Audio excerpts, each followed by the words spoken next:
All right, good afternoon, everyone. So today is our great pleasure to have Dr. Yao Li to give us a seminar talk. So Yao now is an assistant professor of statistics at UNC Chapel Hill. And Yao got her PhD from UC Davis, I think in 2020. And her research interest now is focused on developing efficient and robust machine learning models to solve real-world problems. So she has a broad background in statistics, computer science, and also economics, with specific training in machine learning and deep learning. So today she's going to talk about the robust deep neural networks. So welcome, Yao. I'm going to give you the control. Hey, thanks Yang for the introduction. I'm really happy to share with you my research on this topic, robustness of machine learning systems. Today we will be focusing on robustness of deep neural networks, but actually later on you will see that the problem, the security issue is not just for neural networks, but in general for many machine learning systems. This is a joint work with my PhD advisors, Thomas and Chu. You will see the photo of Thomas again later. He is very nice and allows me to use his photo as an example to illustrate our work. So, and also feel free to stop me anytime if you have any questions. So first, a little bit of the background. Machine learning is a hot topic these days. It has achieved state-of-the-art performance and demonstrated fundamental breakthroughs in many challenging tasks, such as object detection, language translation, image classification, and so on. So many different breakthroughs. And in general, there are two stages for building a machine learning system. First, training the machine learning models on the corresponding data. Second, deploying the trained machine learning models to perform real-world tasks. So in general, two stages. And for the two different stages, we care about different things. For the training stage, how to build a machine learning model that can efficiently capture the features of the data, and how to develop scalable methods that can handle large-scale data sets are important research questions. For example, in one of our previous works, we built a recommendation system for e-commerce that can handle large-scale online shopping data set. And that method took both the form utility and time utility into consideration. By form utility, I mean it represents whether the user really needs the data at that time. And time utility means that whether the user needs the product at that specific time. For example, if you just bought a laptop or just bought a large ticket item like a refrigerator, you don't need another one immediately, right? But many times, if you just bought a laptop online, you will get flooded with a lot of advertisements of similar products, right? But that is the failure of the method. So our method took that into consideration and built a better online recommendation system. In another project, game result prediction model, and it took the player interaction into consideration and can handle large-scale online game data sets. Because for online game, you may have millions of players, so a scalable and efficient method for game result prediction is desirable. However, today's talk is not about efficiency and scalability of machine learning models, but about the issues we may face in the testing stage. So for the testing stage, the machine learning system need to interact with real world. Therefore, the robustness and safety of machine learning system is critical, especially for some security sensitive areas like self-driving cars, healthcare systems, and so on. And this talk will be focusing on adversarial examples in deep neural networks. And so deep neural network is an essential and a core technique for the AI research today. And adversarial examples are some malicious inputs that are carefully crafted to fool the deep neural networks. I will introduce what adversarial example is later on. And so the existence of such adversarial examples causes concerns about the application of deep neural networks in real world. I mean, of course, many other types of security concerns for machine learning system, deep neural networks. Adversarial example is just one of them, but it is very important. So we would like to focus on this issue to solve it. So first of all, I will introduce what is adversarial example and some background information of how to generate it and why it is important, why we want to defend against it. And then I'm going to introduce two of our proposed methods of how to defend against adversarial examples. So nowadays, deep neural networks are widely used in image classification tasks. And the popularity of deep classifiers can be traced back to 2012. In that year, AlexNet competed in the 2012 ImageNet large-scale visual recognition challenge, and the network achieved a top 5 error rate of 15.4% something, and which is around 11% lower than the runner-up. So the error rate is the smaller, the better, right? So 15% lower than the runner-up is really amazing. It's a big breakthrough. And here the green bar indicates the runner-up approach, and the blue bars are all performances of different deep neural networks. So you can see that since 2012, there have been many more papers, many more works published employing deep neural networks to do image classification. And some of them even achieved better than human performances. So, so you may wonder why neural networks can perform better than human. Where do the labels of that data set come from? Isn't it come from human as well? So there are 1,000 classes for this ImageNet data set, and some of those classes are really similar, like those labels are generated by experts, not general people like me. So for example, they have images of different types of snakes, different breeds of dogs and cats.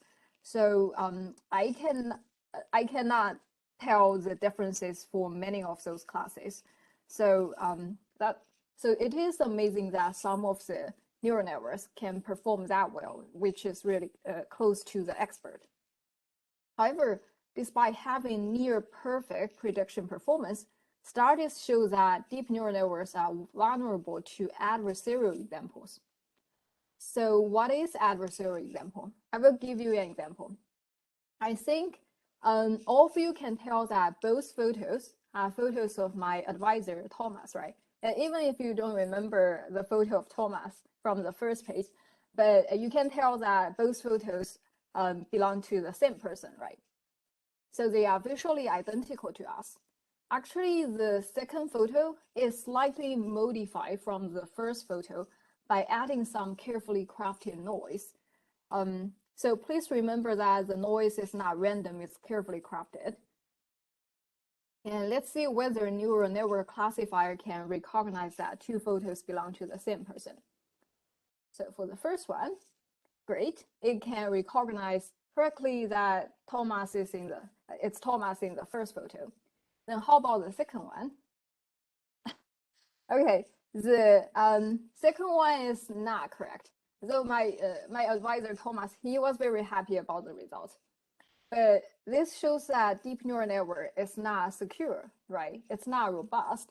Because a slightly perturbation, some small noise to the input added to the input will change the prediction. So that means it's not robust. So here's the definition of adversarial example. Say if we train a deep neural network, or does not have to be deep neural network, any model, to do classification, adversarial examples are inputs to the classifier that an attacker intentionally designed to fool the model. So take Thomas' photos as an example. I crafted a new photo by adding some carefully crafted noise to the original one. And the two photos are identical to us. However, to deep neural networks, they are different people. So the second photo can be called an adversarial example, because this one is designed to fool the model. So the whole thing, it indicates that deep neural network is not robust. But why are we interested in this issue? Because adversarial examples pose security concerns. First, adversarial examples are not spatial cases for deep neural networks. Like I said, it's actually common for many machine learning models. In one of our studies, we found that a binary classifier logistic regression model can also be attacked by modifying the inputs a little bit with some carefully crafted noise. Then the classification result will be altered. So you can imagine that if we apply this type of technique to real-world system, it will be harmful, right? I mean, the adversarial examples will be harmful for the real-world systems. And in real system, robustness is important. If some small noise can make the self-driving car make a mistake, it is not safe at all, right? And also, there are studies show that adversarial examples can also exist in physical world. So there are research teams, they crafted some stickers and put those stickers on the stop sign in real world. And the self-driving car image classification system will recognize the stop sign with the sticker into something else. So like speed limit 65, right? So that will be very dangerous. And since the robustness of machine learning model is very important, many works have been done in this field. Previous work on the robustness of deep neural networks focused on two main questions. The first question is how to craft adversarial examples. So how to generate this type of indistinguishable noise, or how to generate this carefully crafted perturbation. And the second research question is about how can we train a model so that an attacker cannot fool them easily. So how to defend against adversarial example. And my research is about how to defend against adversarial examples, but I will briefly go over the attack methods to help you understand what the problem we are trying to solve. So first, some notations. Methods crafting adversarial images, adversarial examples are called attack methods. So X0 here denotes a natural image, and the classifier F can correctly predict its label Y0. However, by adding some carefully crafted perturbation data, we generate X star, which equals to X0 plus X star. And the two, X star and X0, they are close to each other. The distance between the two are small. However, model F will predict label for X star, predict label as Y star, which does not equal to Y0. So this is those are the notations and process of adversarial example generating process. So you can see that the attack method can be viewed as an optimization problem with two objectives. One is to ensure that Y star is different from Y0, to ensure that the attacker can fool the model, can change the prediction. Another objective is to make sure that this perturbation is small enough so that the adversarial example is indistinguishable from the original image. So I will introduce one commonly used strong attack, which is called PGD attack, projective gradient descent. Like I said, we can formulate the process of adversarial example generation as an optimization problem. So this PGD attack actually tries to solve that problem, that optimization problem, with projective gradient descent. So they propose to craft adversarial example with the following objective function. Giving a victim model with parameter theta and input pair X0 and Y0. So X0 represents the input and Y0 is the associated label. And this method searches adversarial perturbation that can maximize the loss function with respect to the input image. So the loss function here is the objective function used to train the classifier. So when we train the classifier, we want to minimize the loss function, right? The loss function for example, corresponds to the classification loss. When we train the model, we want to minimize it with respect to the parameters so that the model will perform well. And here, on the contrary, we try to maximize it with respect to the input. So given the victim model, we don't modify the parameters, but we can modify the input image. So we want to modify the input image so that the classification loss will be maximized. So this part captures the objective of changing the prediction, and also to ensure that the adversarial example will be close to the original input. It restricts that the perturbation is within the adversarial example is within the epsilon ball around the original point. So usually this allow perturbation set is said to be the small within L infinity is smaller than epsilon, so that the adversarial examples will be within the epsilon ball around the original input image. And this can be solved by project gradient descent, right?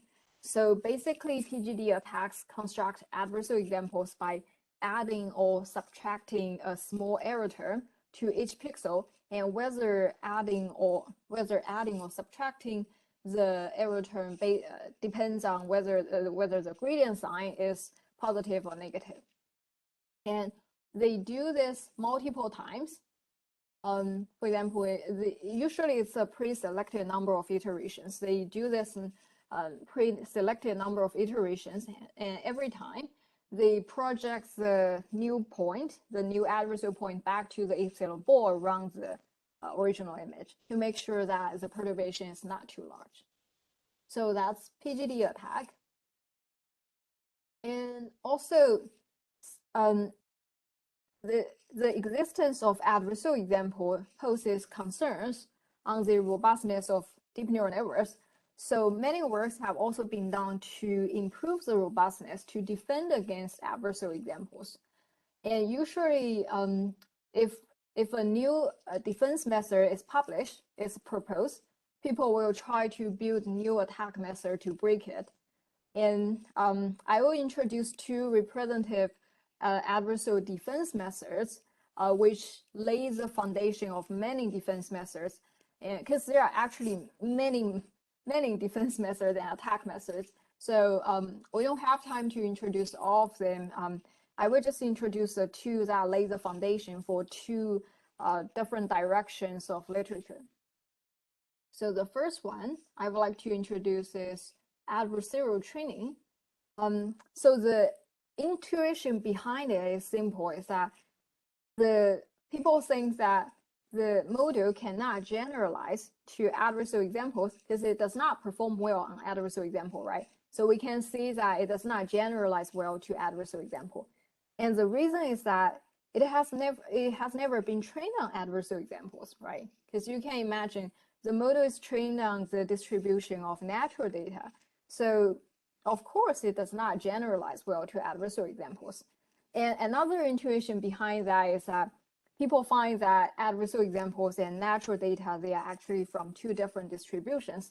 So a model trained on one distribution cannot generalize well to another distribution. That makes sense.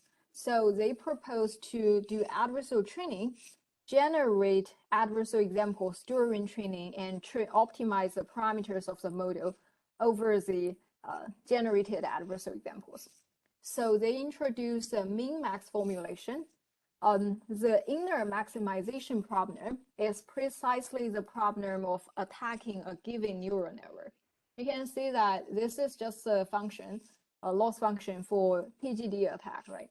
So generating perturbation, maximize the loss with respect to the input.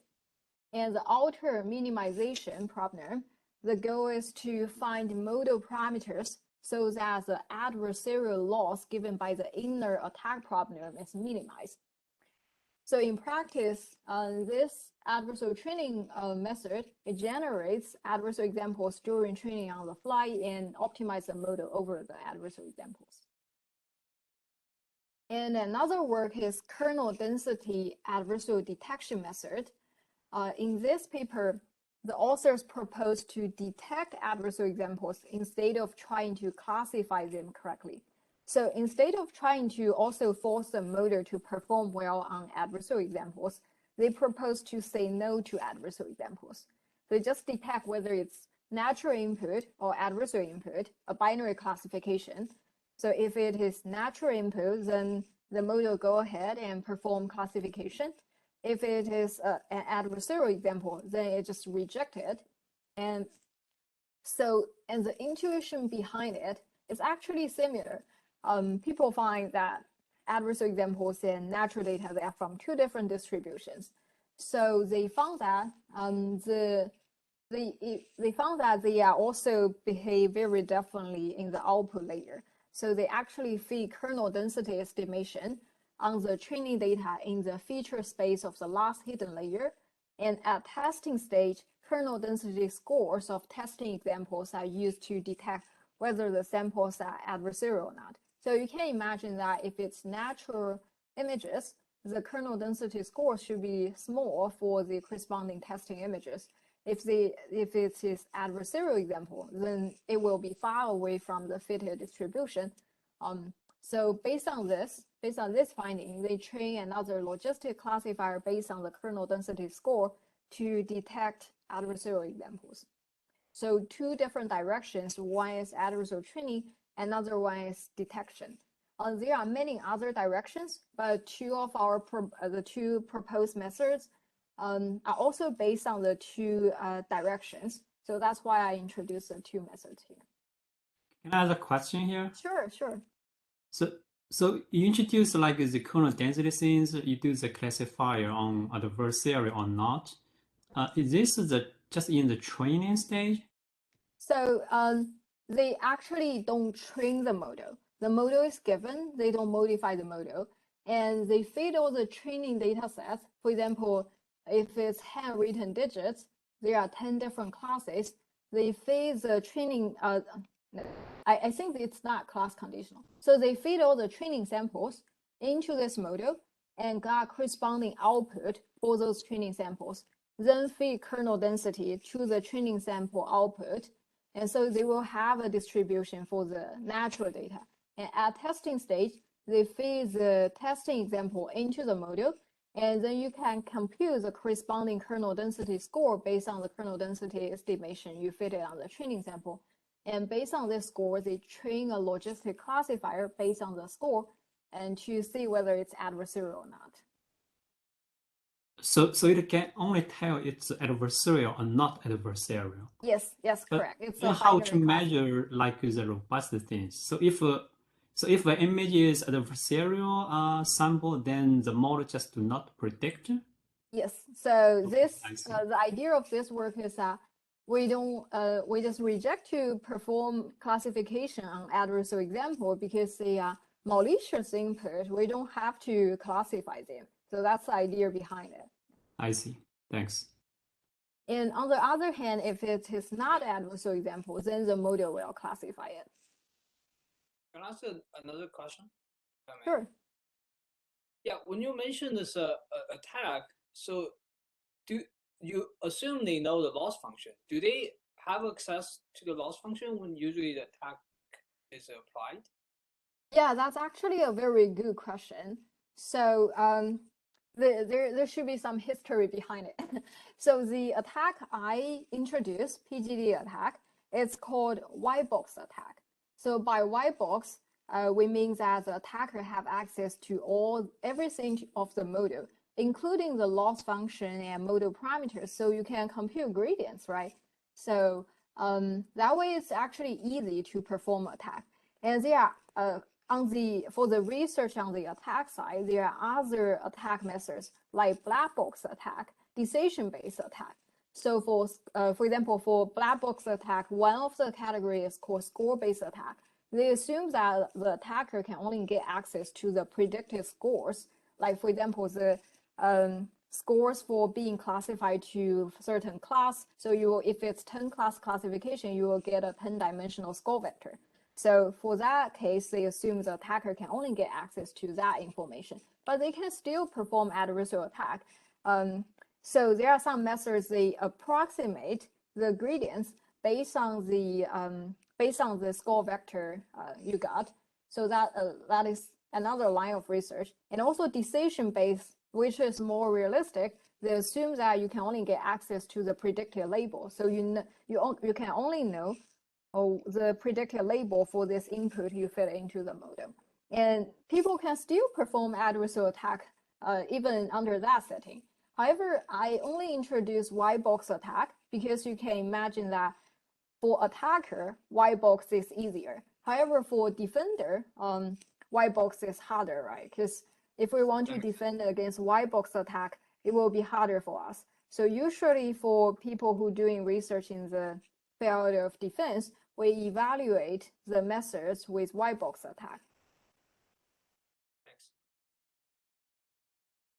Okay, so those are the two methods on the defense side. So in the following time, I'm going to introduce two of the works we propose to defend against adversarial attacks. And one is called Embedding Regularized Classifier. Another one is Bayesian Adversarial Detector. So by the name, you know that they follow two different directions. One is to classify adversarial examples correctly, and other one is try to detect it. So the first one is Embedding Regularized Classifier. I'm going to call it ER-Classifier. And it is inspired from two observations. The first one is that the intrinsic dimension of image data is actually much smaller than its pixel space dimension. And many works have been done to show that high dimensional data, such as image, are actually embedded on a much lower dimensional space. That's why many methods can work on those high dimensional data, because they are intrinsically lower dimension. And secondly, adversarial examples do not lie on the natural data manifold, but near the edge of it. So in other words, I have repeated it many times, adversarial examples and natural data, they're actually from two different distributions. So how can we improve the robustness of deep neural networks based on the two observations? So before introducing our proposed framework, let me first introduce a general framework of deep classifier. So by deep classifier, I mean classifier trained with the architectures of deep neural networks. So any deep classifier can be viewed as a combination of two parts: an encoder part to extract features from the input image, and a classifier part to perform classification based on the extracted features.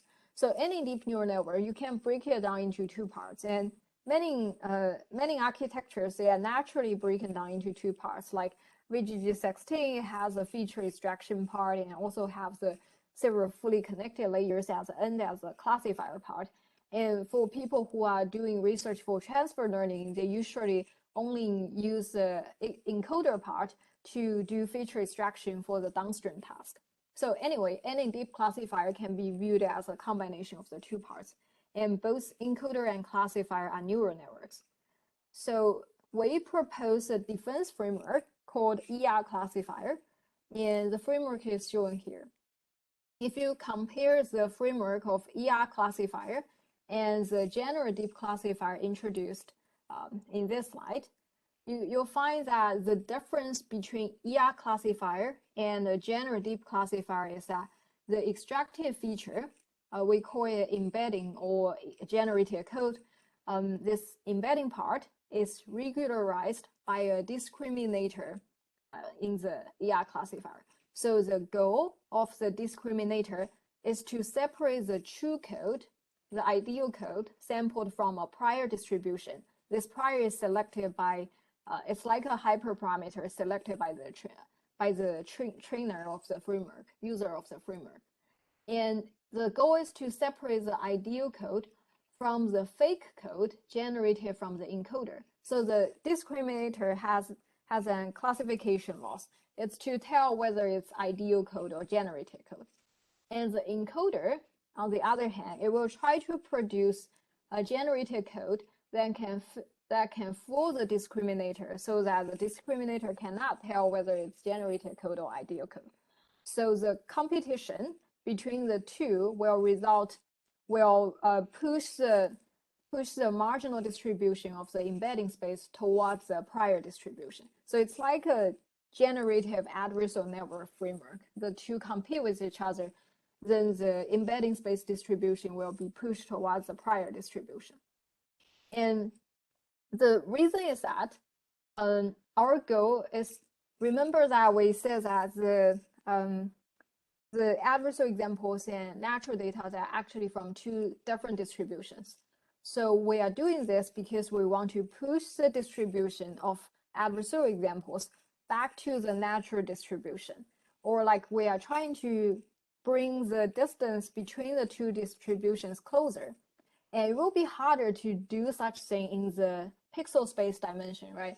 Because images of high dimension, like for example, images from small data set like MNIST, it's of around 800 dimension, right? That's high dimension, and it's even a small image data set. And so we propose to do it on the embedding space, where we can make the embedding space dimension very small, because you can select the embedding space dimension.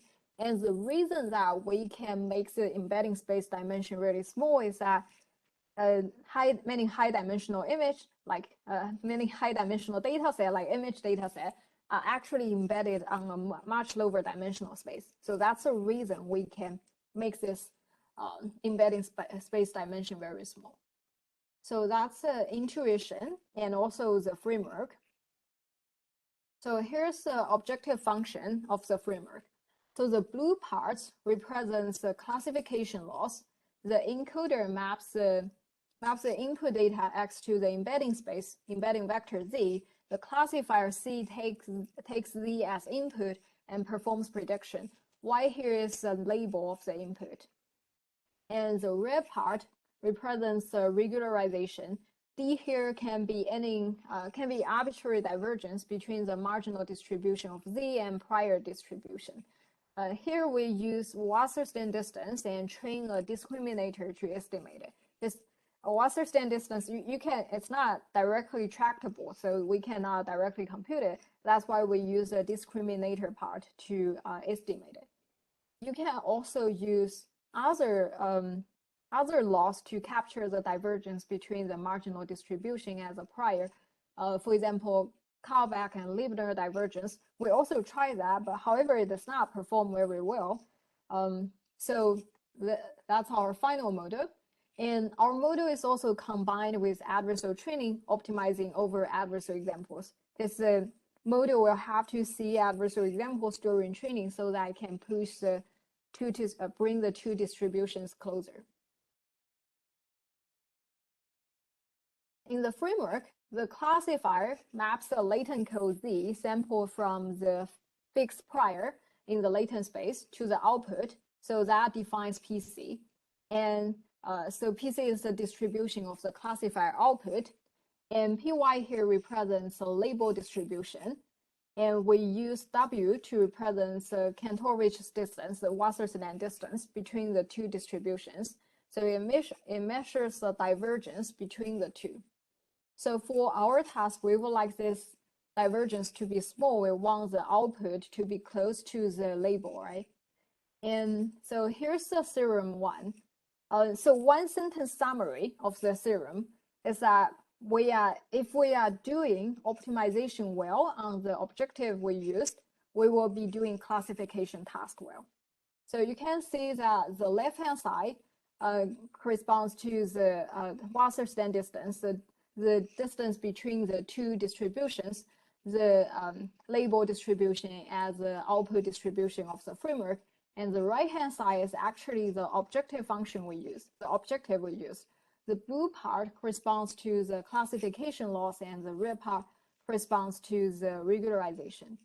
And also, theorem one requires the classifier part to be deterministic, so that is the condition that the reason that we can actually integrate out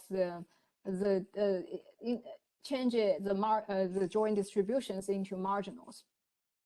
However, we also propose our framework can also be applied to non-deterministic case, and we also derive an upper bound on the distance, on the Wasserstein distance between the two distributions for non-deterministic case. And in the experiment part, the following methods are compared. So the first one is model without defense. So that's a baseline. So how the model will perform if there's no defense. And the second model is ER-Classifier with adversarial training. And another one is ER-Classifier without adversarial training. And the fourth method is Marge's adversarial training, which I have introduced in the previous part. And the last one is random self-ensemble model. It's a defense method that uses random noise to help remove the effect of adversarial attack. So I have introduced that adversarial perturbation. It's very small, right? So it can also be viewed as one specific type of noise. So this RSE model, this ISE method, it proposed to add random Gaussian noise to the hidden layer output to help remove the effect of adversarial perturbation. So those are the methods we'd like to compare in the experiment. And the data sets used in all the experiments are listed here. They are all image data sets. So the first one is MNIST, the handwritten digit data set with 10 different classes. And other 4 natural image data sets, and the number of classes are marked in red. So you can see that we have done experiments in a wide variety of different kinds of data sets with different input size and also different number of classes. So the defense methods are tested against the strong attack, PGD attack, and the results are showing the following figures. The x-axis represents epsilon. So remember that epsilon is the threshold for the attack method. So we restrict that the adversarial example should be within the epsilon ball around the original image. So you can imagine that if the epsilon is larger, the constraint is actually softer, right? So you can have larger perturbation for the adversarial examples, making it easier to to do attack. So larger the epsilon, stronger the attack. And the y-axis represents the classification accuracy of the models under attack. And different lines represents the 5 different methods we compared on the 4 different data sets. And the red line corresponds to our proposed model ER-Classifier. So you can see that the red lines are the best ones most of the times. So that shows that ER-Classifier performs well on the 4 different benchmark datasets under different strengths of attack.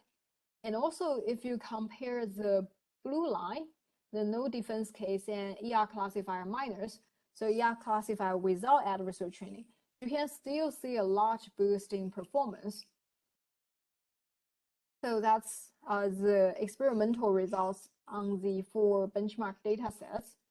And we also did ablation study to study the effect of different parts of the method.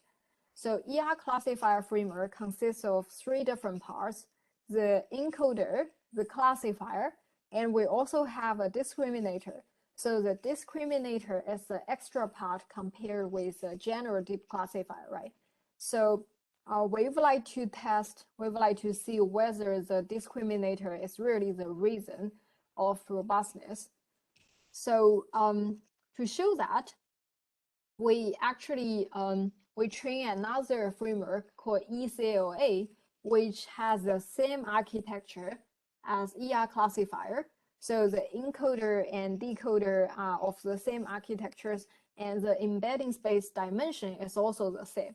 So the 2 models share the same architectures.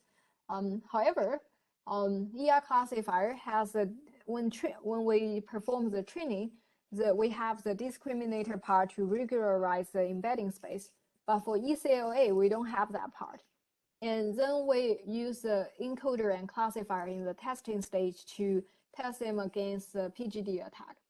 And you can see that the orange line is much better than the purple line. So that shows that the discriminator part, which corresponds to the regularization, is the reason of robustness of this ER classifier.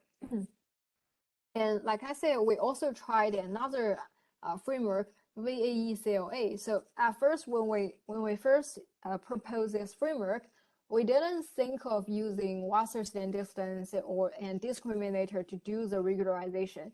A natural idea is to use Kalbeck and linear divergence to capture the distance between the marginal distribution as a prior. So we also try VAE-CLA. However, it does not perform very well. We guess the reason is that it will be because we also printed out the K divergence loss and classification loss during the training process. We found it is very difficult for VAE-CLA to balance between the two tasks. It might worth further exploring for that direction, but because it does not perform well, then that's why we refer to the GAN framework to do the regularization. And another important component is the embedding space. So we projected the embedding space of the ECLA framework. So the corresponds to this architecture. We project the embedding space of the ECLA and also the ER-Classifier onto 2D space to visualize it. So the figure on the right is the embedding space of the ECLA generated based on adversarial examples. So you can refer to it as embedding space under attack for ECLA. And the left-hand side is the embedding space for ECLA on natural images. So embedding space when there's no attack. So you can see that when there is no attack, the model is able to learn a good embedding space with different classes well separated. So different colors represent different classes here.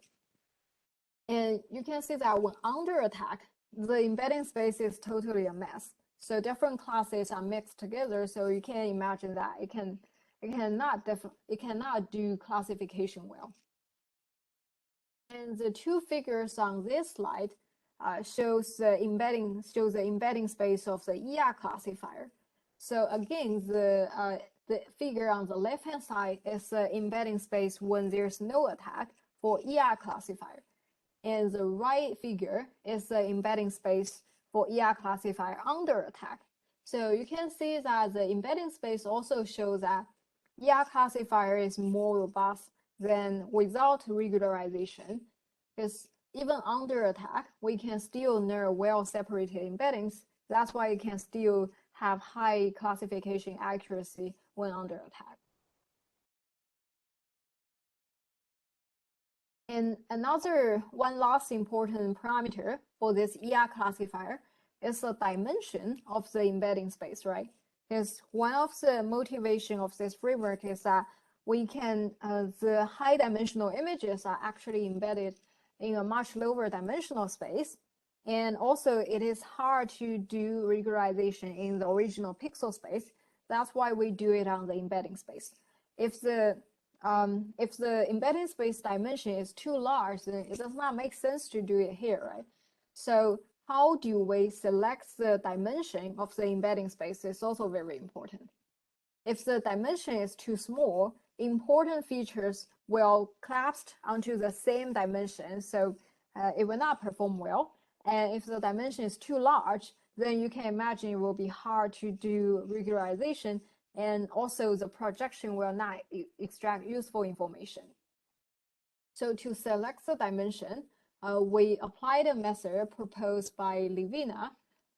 This method can help us to calculate an estimated intrinsic dimension for different data sets based on images sampled from the corresponding data set.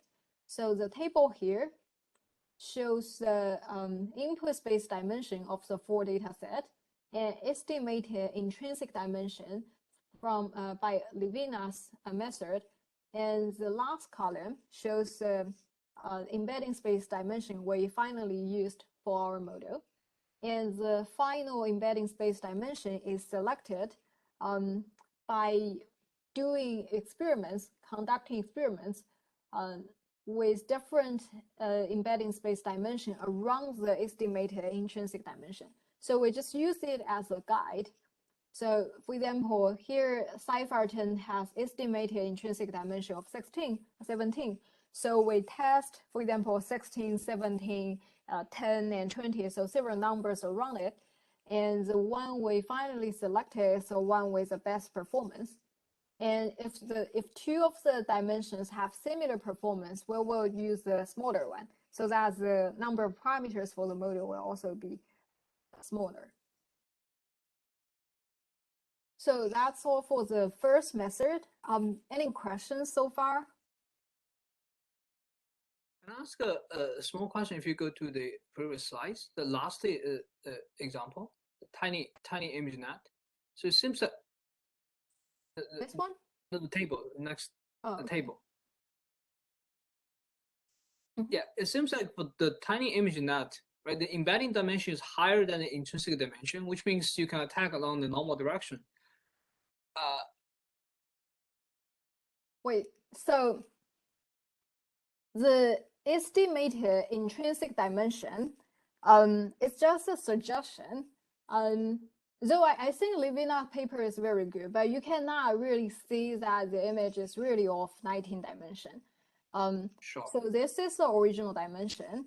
So Sure. when the attacker perform attacks, they can modify any pixels in one of those dimensions. So that's the space where the attacker performs attack. And this is a final embedding space dimension we used. Yeah. So does that answer your question?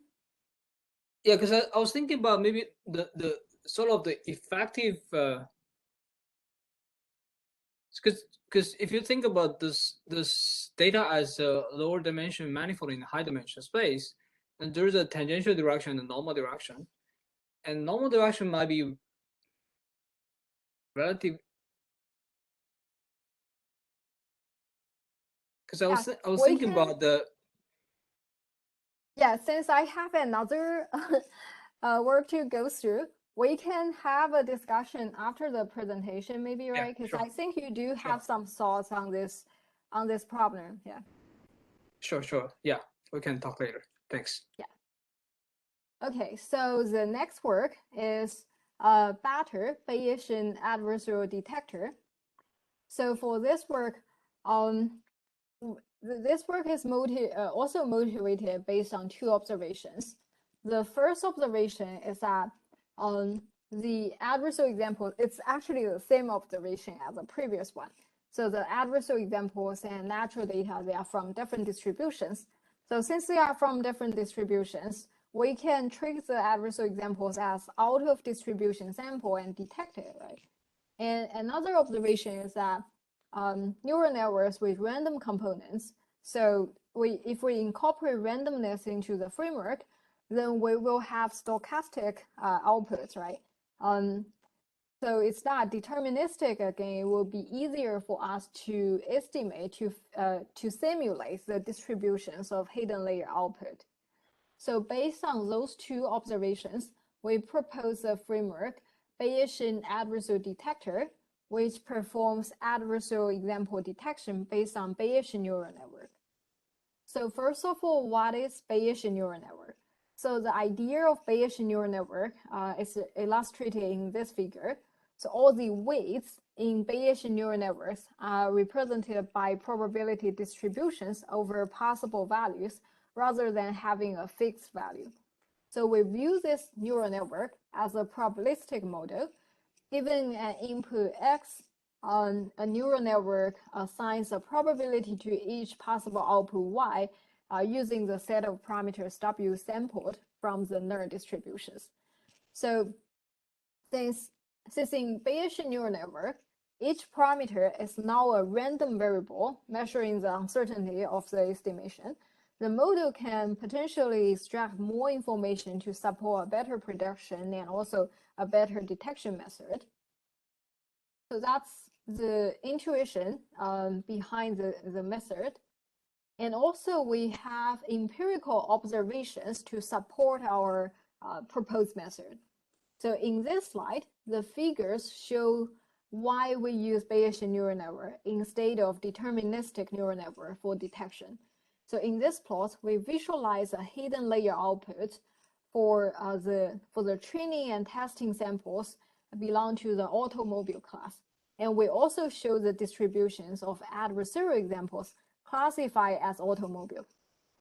And we selected 3 different layers, 23, 33, and 43 out of the VGG16 model. And you can see that the blue and cyan color, they represent the hidden layer output distribution of natural data.